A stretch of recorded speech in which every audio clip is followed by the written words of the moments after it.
लेकिन रूस की फौज की ऐसी डॉल्फिन की कहानी नई नहीं है। खबर है कि यूक्रेन की फौज पहले से ऐसी डॉल्फिन से होशियार हो चुकी है। इसलिए जैसे ही डॉल्फिन की मौत की खबरें आईं, एक नई थ्योरी भी सामने आ गई। दावा यह किया जा रहा है कि रूस की वफादार डॉल्फिन अब यूक्रेन का निशाना बन रही हैं। इसीलिए मरी हुई डॉल्फिन मिलने का सिलसिला थमने का नाम नहीं ले रहा। हालांकि वैज्ञानिकों की चिंता काला सागर में चल रही जंग है।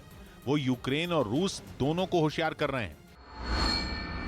उधर यूक्रेन की सेना ने जासूसी के आरोप में खार्किव से एक महिला अधिकारी को गिरफ्तार कर लिया। आरोप है कि यह अधिकारी यूक्रेन की खुफिया जानकारियां रूस को पहुंचाती थी, जिसकी खबर मिलते ही यूक्रेन की सेना हरकत में आई और उस महिला अधिकारी को गिरफ्तार कर लिया, जिसका एक वीडियो भी सामने आया, जिसमें सेना के कुछ जवान खार्किव इलाके में एक मकान के बाहर खड़े हुए दिखाई दिए। इससे पहले सेना का एक जवान उसके अंदर दाखिल हुआ और उसने वहां रह रहे लोगों को बाहर बुलाया। इसके बाद महिला अधिकारी को कागजात दिखाकर शुरुआती पूछताछ की गई और फिर जवानों ने उन्हें अपनी गिरफ्त में ले लिया। इस दौरान उस अधिकारी ने खुद को बेकसूर बताने की भी कोशिश की, लेकिन उसकी एक नहीं सुनी गई। आरोप है कि इस अधिकारी ने यूक्रेन के फौजियों की जानकारी रूस को दी थी। उधर ब्रिटेन के अखबार डेली मेल ने दावा किया कि यूक्रेन के साथ जंग में रूस के सैनिकों का हाल इतना बुरा हो गया है कि वो परेशान होकर खुद को गोली मार रहे हैं। डेली मेल ने अपने दावे को सही साबित करने के लिए एक सैनिक के इंटरव्यू का हवाला दिया, जिसमें उस सैनिक को रूस का बताया गया और कहा गया कि जंग के दौरान उसे पकड़ा गया था। इसके बाद उसके साथ की गई बातचीत में उसने यूक्रेन में जंग लड़ रही रूसी सेना की बदहाली की पोल खोलकर रख दी। पकड़े गए रूसी सैनिक ने बताया कि 2.5 महीने से यूक्रेन की जमीन पर जाकर लड़ाई कर रहे सैनिक अब मानसिक रूप से पस्त हो चुके हैं। तो у всех в основном паника была, все хотели уйти оттуда।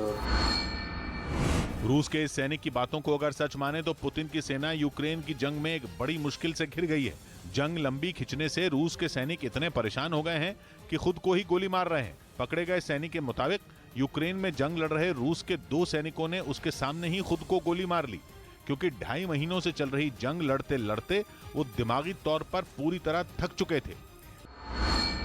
लेकिन जंग छोड़कर वापस जाने का उन सैनिकों को कोई रास्ता नहीं सूझ रहा था, जिससे परेशान होकर उन्होंने जान दे दी।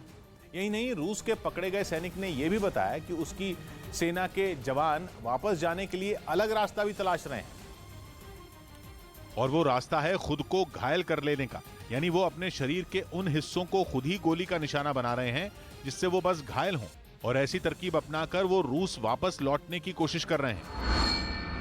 यही नहीं, रूस के इस पकड़े गए सैनिक ने आगे जो बताया वो बात और भी खौफनाक थी। उसके मुताबिक ज्यादातर रूसी सैनिकों को बहुत कम खाना और पीने का पानी मिल रहा है, जिसकी वजह से कई बार तो खाने के एक पैकेट से 3-3 सैनिकों को काम चलाना पड़ता है। और अगर रूस के पकड़े गए सैनिक की बातों में सच्चाई है तो कहा जा सकता है कि यूक्रेन में पुतिन की सेना को कई मोर्चों पर लड़ना पड़ रहा है। वहीं यूक्रेन ने दावा किया कि रूस डोनेस्क में अपने ही सैनिकों के साथ बदसलूकी कर रहा है। आरोप है कि रूसी फौज में मारे गए सैकड़ों जवानों के शवों को छिपा रही है, और इसके पीछे उनका मकसद जंग में हुए नुकसान को कम दिखाना है। दावा है कि ऐसा इसलिए भी किया जा रहा है ताकि मारे गए फौजियों के परिवार वालों को मुआवजा न देना पड़े। बताया गया कि रूसी जवान इसीलिए अपने साथियों के शवों को उनके घर वालों को सौंपने के बजाय छिपा रहे हैं। यूक्रेन ने तो यहां तक आरोप लगाया कि जब मारे गए सैनिकों के परिवार वाले शवों के बारे में जानकारी मांगते हैं तो उन्हें ढूंढने के लिए पैसे भी वसूले जाते हैं। और रूस पर ये सारे आरोप यूक्रेन ने सबूत के साथ लगाए। उसकी तरफ से 2 सैनिकों के बीच हुई बातचीत का एक ऑडियो भी जारी किया गया, और बताया गया कि जिन 2 जवानों के बीच फोन पर बातचीत हुई वो रूस के थे। आरोप है कि रूस अपने सैनिकों की मौत का असली आंकड़ा नहीं बता रहा। यूक्रेन के राष्ट्रपति वोलोदिमीर ज़ेलेंस्की ने तो जंग में अब तक 23,000 से ज्यादा रूसी सैनिकों की मौत का दावा किया। वहीं नेटो का अनुमान है कि लगभग 15,000 रूसी सैनिक मारे गए हैं, जबकि रूस ने कुछ दिन पहले एक बयान जारी कर अपने करीब 3,000 फौजियों के मारे जाने की बात मानी थी। लेकिन यूक्रेन का दावा है कि जंग में अब तक सबसे ज्यादा मौत रूसी सैनिकों की ही हुई है। उसने यह भी आरोप लगाया कि पुतिन अपने टॉप जनरलों की मौत की असली संख्या भी छिपा रहे हैं।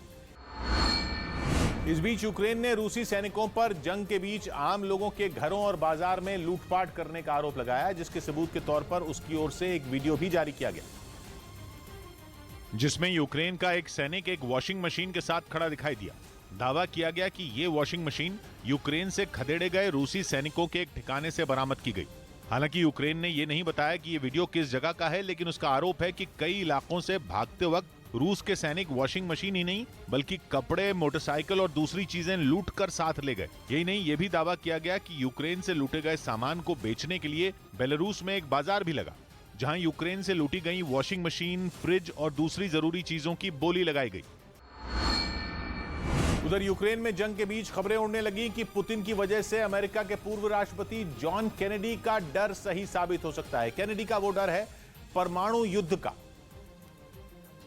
और सीएनएन ने अपनी एक रिपोर्ट में अमेरिका के पूर्व राष्ट्रपति जॉन कैनेडी के उसी डर के बारे में लिखा। रिपोर्ट में लिखा गया कि पुतिन जिस कश्मकश में है उससे कैनेडी का भयानक सपना सच हो सकता है, क्योंकि 1962 में उन्होंने कहा था कि हमें दुनिया को कभी ऐसी स्थिति में नहीं खड़े होने देना है जिसकी वजह से परमाणु युद्ध हो जाए। यूक्रेन में जंग के बाद पुतिन कई बार इशारों में कह चुके हैं कि पश्चिमी देश नहीं माने तो वो परमाणु हथियार चला देंगे। कुछ दिन पहले ही खबर आई थी कि उनके सैनिक परमाणु हथियार चलाने की प्रैक्टिस कर रहे हैं। सीएनएन ने अपनी रिपोर्ट में इन्हीं बातों का जिक्र किया। यूक्रेन जिस तरह से रूस से लड़ रहा है उससे पुतिन हताश हो चुके हैं। 1962 में जब क्यूबा में तब के सोवियत संघ ने मिसाइलें तैनात की थी तो जवाब में अमेरिका ने भी लड़ाकू विमान तैनात कर दिए थे और क्यूबा के मुद्दे पर सोवियत संघ और अमेरिका भिड़ने वाले थे, लेकिन कैनेडी की पहल के बाद दोनों देशों में समझौता हुआ और एक बड़ी जंग होते होते बची। कैनेडी ने उसी समय परमाणु युद्ध का डर जताया था, जिस पर अब बात हो रही है और कहा जा रहा है कि पुतिन अगर यूक्रेन में नहीं जीते तो वो हताश होकर परमाणु युद्ध छेड़ सकते हैं। इस बीच रूस पर खार्किव में यूक्रेन के आम लोगों को निशाना बनाने का आरोप लगा। बताया गया कि पुतिन की फौज के हमले में 4 लोग अपनी जान गंवा बैठे। वो खुद को और अपने परिवार को सुरक्षित रखने के लिए ही खार्किव छोड़कर जा रहे थे। तभी बीच रास्ते में हुए इस हमले में उनकी यात्रा पर ब्रेक लग गया। जो तस्वीरें खार्किव से सामने आईं, उनमें एक के पीछे एक कई गाड़ियां जली हुई दिखी। उनकी हालत को देखकर यह अंदाजा लगाने में देर नहीं लगी कि जिस वक्त हमला हुआ होगा उन गाड़ियों में सवार लोगों पर क्या बीती होगी। चीख पुकार मच गई होगी और उन लोगों को यह समझ ही नहीं आ पाया होगा कि आखिर वो अपनी जान बचाने के लिए क्या रास्ता अपनाएं। Наши сограждане, которые пытались эвакуироваться. गाड़ियों के आसपास जो सामान मिला उसने ये साफ कर दिया कि बड़ों के साथ छोटे बच्चे भी मौजूद थे। उन मासूमों के खिलौने और कपड़े जहां तहां बिखरे नजर आए। हालांकि उन गाड़ियों में सवार लोग गए कहां इसका पता नहीं चल सका। तो यूक्रेन की अब तक कई बार मदद कर चुके अमेरिका ने एक बार फिर उसे बड़ा पैकेज देने का ऐलान किया। खास बात यह कि इस मदद में रूस की संपत्तियों और बड़े कारोबारियों की यॉट को बेचकर जुटाई गई रकम भी शामिल है। यानी रूस की संपत्ति अब यूक्रेन के काम आएगी। असल में यूक्रेन पर हमले के बाद अमेरिका ने रूस पर कई तरह की पाबंदियां लगा दी थी। इसके साथ ही अमेरिका में रह रहे कई रूसी कारोबारियों पर भी इस तरह की सख्ती बरती गई थी और तो और उनकी कई संपत्तियां भी जब्त कर ली गई थी, जिनमें कई महंगी यॉट भी शामिल हैं। खबर है कि उन्हें बेचकर अमेरिका ने जो रकम जुटाई उसे वो अब यूक्रेन को मदद के तौर पर देगा। इसके साथ ही अमेरिकी संसद ने $40 बिलियन यानी भारतीय रुपयों में करीब 3 लाख करोड़ की मदद देने वाले एक बिल को मंजूरी दे दी। बताया गया कि इसमें $67 मिलियन यानी भारतीय रुपयों में करीब 500 करोड़ रुपए रूसी संपत्तियों को बेचकर अमेरिका ने जुटाए हैं। इस बीच खबर आई कि यूक्रेन में जंग छिड़ने के बाद से रूस और भारत के बीच कारोबार में बड़ा उछाल आया। हालांकि हैरानी की बात यह है कि भारत में रूस से होने वाला इंपोर्ट तो 3 गुना बढ़ गया, लेकिन भारत से होने वाला एक्सपोर्ट लगभग ठप हो गया, जिसकी बड़ी वजह कच्चे तेल पर भारत से हुआ सौदा बना। इसके अलावा ऐसी बहुत सारी चीजें हैं जिनकी किल्लत होने की आशंका की वजह से देश में इंपोर्ट बढ़ गया। कच्चे तेल के अलावा भारत में कोयले का भी बड़े पैमाने पर इंपोर्ट हुआ। दूसरी तरफ भारत से रूस को होने वाला एक्सपोर्ट काफी कम हो गया। दावा यह है कि रूस पर लगे आर्थिक प्रतिबंधों की वजह से पेमेंट का सिस्टम बिगड़ गया। मतलब यह कि रूस की कंपनियां डॉलर में पेमेंट करने में नाकाम रहीं और पेमेंट का नया सिस्टम नहीं बन पाया। इसीलिए रूस में अपना सामान भेजने वाली भारत की कंपनियों ने एक्सपोर्ट रोक दिए। खबर है कि 24 अप्रैल से 8 मई के बीच के 1.5 महीने के दौरान रूस से भारत में होने वाला इंपोर्ट 3 गुना बढ़ गया। इस दौरान रूस से होने वाला भारत का कुल इंपोर्ट $4.5 बिलियन मतलब करीब 36,000 करोड़ रुपए का रहा, जबकि 2021 के इसी 1.5 महीने में यह आंकड़ा करीब $1.5 बिलियन ही था, भारतीय रुपयों में करीब 11,000 करोड़ रुपए। इसमें सबसे बड़ा आंकड़ा है कच्चे तेल का। पहले कभी भी भारत रूस से कच्चा तेल बहुत बड़ी मात्रा में नहीं लेता था। पिछले साल इस 1.5 महीने में भारत ने $377 मिलियन यानी करीब 3,000 करोड़ रुपए का तेल लिया, जबकि इस बार $85 करोड़ मतलब 14,000 करोड़ रुपए ये रहा। लेकिन एक्सपोर्ट जो पिछले साल इस 1.5 महीने में $62 करोड़ से ज्यादा का रहा था, वो गिरकर केवल 26 करोड़ डॉलर पर आ गया। मतलब रुपए में कुल एक्सपोर्ट करीब 4,500 करोड़ से गिरकर 2,000 करोड़ पर पहुंच गया। सबसे बड़ा असर दवाओं और मेडिकल उपकरणों के उद्योग पर हुआ, जिसका एक्सपोर्ट पिछले साल 10 करोड़ डॉलर मतलब 770 करोड़ रुपए रहा था, वो इस बार गिरकर 6 करोड़ डॉलर मतलब 460 करोड़ रुपए पर आ गया। खबर है कि यूक्रेन की जंग में अपना लोहा मनवा चुकी अमेरिका की जैवलिन मिसाइल को छोड़कर भारत ने इजरायल की स्पाइक NLOS मिसाइल पर दांव लगाया है। एक रिपोर्ट का दावा है कि भारतीय वायुसेना इजरायल से लंबी दूरी के इस एंटी टैंक मिसाइल सिस्टम को खरीदने की तैयारी में, जो कि दूर से ही अपने दुश्मन को तो ढेर कर देगी लेकिन उसकी फायरिंग रेंज से दूर रहेगी। यानी भारत की सेना जंग में दुश्मन पर तो खुलकर वार कर सकेगी, लेकिन दुश्मन उसका बाल भी बांका नहीं कर पाएंगे। बताया गया कि इजरायल की स्पाइक NLOS ऐसी गाइडेड मिसाइल है जो बख्तरबंद गाड़ियों और टैंकों को चीर डालेगी।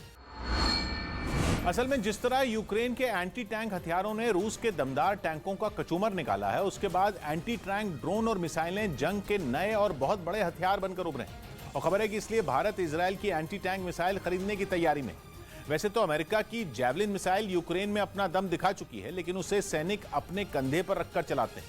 वहीं एक रिपोर्ट के मुताबिक इजरायल की spike NLOS anti tank guided missile को Mi-17 V5 हेलीकॉप्टर पर तैनात किया जाएगा। मतलब मिसाइल आसमान से दागी जाएगी, जो कि करीब 32 किलोमीटर की दूरी तक दुश्मन के टैंकों और बख्तरबंद गाड़ियों पर फट पड़ेगी। स्पाइक मिसाइल के नाम में ही NLOS लगा है, जिसका मतलब है नॉन लाइन ऑफ साइट, यानी लंबी रेंज। उसकी 32 किलोमीटर की रेंज इतनी ज्यादा है कि भारत का Mi-17 V5 हेलीकॉप्टर युद्ध में दुश्मन का तो शिकार कर सकेगा, लेकिन दुश्मन उसका कुछ नहीं बिगाड़ पाएगा, क्योंकि हेलीकॉप्टर दुश्मन की जद से ही बाहर होगा। यानी उसका काम तमाम करके Mi-17 V5 हेलीकॉप्टर सुरक्षित जंग के मैदान से लौट आएगा। इतना ही नहीं, स्पाइक मिसाइल जैमिंग और दुश्मन की खड़ी की गई दूसरी रुकावटों को धता बताकर अपने निशाने को मार गिराने की ताकत रखती है। इजरायल की स्पाइक मिसाइल में ये सब खूबियां तो हैं ही, लेकिन खबर है कि जैवलिन के बजाय स्पाइक मिसाइल को चुनने की एक बड़ी वजह इजरायल का उसकी टेक्नोलॉजी ट्रांसफर के लिए राजी होना है। कहा जा रहा है कि भारत की तैयारी इजरायल से तकनीक लेकर अपने यहां खुद स्पाइक मिसाइल बनाने की है, जो कि PM के मेक इन इंडिया के मिशन को आगे बढ़ाएगी।